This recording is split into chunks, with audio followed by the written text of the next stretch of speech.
അർജുനൻ സ്ത്രീ വേഷം കെട്ടി യുദ്ധം ചെയ്ത കഥ അറിയാമോ? 12 വർഷത്തെ വനവാസത്തിനിടെ കൗരവരെ നേരിടാൻ ദിവ്യായുധങ്ങൾ തേടിപ്പോയ അർജുനൻ വിവിധ അസ്ത്രങ്ങളോടൊപ്പം ശിവനിൽ നിന്ന് പാശുപതാസ്ത്രം നേടി ഇന്ദ്രലോകത്ത് എത്തി.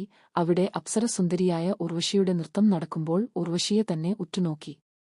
ഉർവശിക്കും തന്നെ നോക്കുന്ന അർജുനനിൽ അനുരാഗം ജനിച്ചു. നൃത്തം കഴിഞ്ഞപ്പോൾ ഉർവശി അർജുനന്റെ അരികിലേക്ക് വന്നു പ്രണയാഭ്യർത്ഥന നടത്തി. എന്നാൽ ഉർവശിക്ക് തന്റെ അമ്മയുടെ സ്ഥാനം ആണ്, ആ ബഹുമാനം കൊണ്ടാണ് താൻ നോക്കിയത് എന്നും അർജുനൻ പറഞ്ഞു.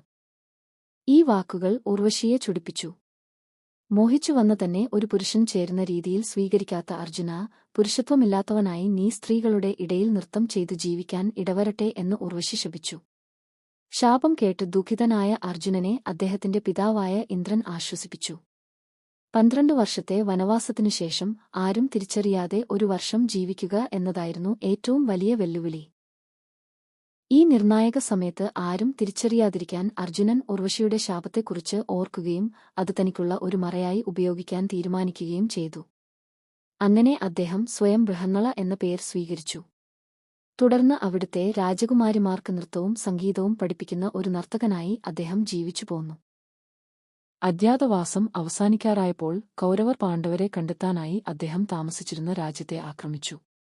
യുദ്ധത്തിൽ നേരിടാൻ ആളില്ലാതായപ്പോൾ രാജാവിന് ഒരു തേരാളിയെ ആവശ്യമായി വന്നു.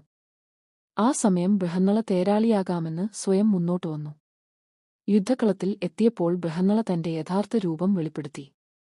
താൻ വെറുമൊരു നർത്തകിയല്ലെന്നും മറിച്ച് ലോകം കണ്ട ഏറ്റവും വലിയ വില്ലാളി അർജുനനാണെന്നും യുവരാജാവിനോട് പറഞ്ഞു. പിന്നീട് തന്റെ ഗാണ്ഡീവം എന്ന വില്ലെടുത്ത് ഒറ്റയ്ക്ക് കൗരവരെ മുഴുവൻ പരാജയപ്പെടുത്തി.